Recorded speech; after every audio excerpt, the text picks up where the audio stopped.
Hello friends, welcome back to the my new video guys and my YouTube channel guys. Today friend we are going to talk about guys how can we turn off guys notification ringtone in our Oppo phone device.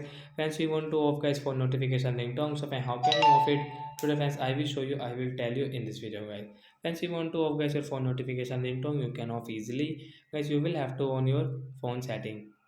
After on phone setting, we will scroll it. Friends, you can see guys your phone sound and vibration. We will click on guys phone sound and vibration. Guys, tap here. Then guys again scroll. Friends, you can see guys your notification ringtone means sound setting. Guys, tap here to off it. Friends, you can see guys this non option. Guys, tap here and friends come back. Friends, you can see guys we don't have any notification ringtone sound.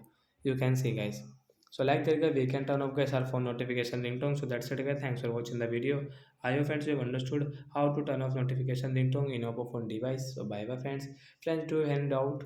Do you have guys any doubt guys related to guys your sound and vibration? You can ask me in comment section. I will check. I will help you. Bye bye friends. Thanks for watching the video.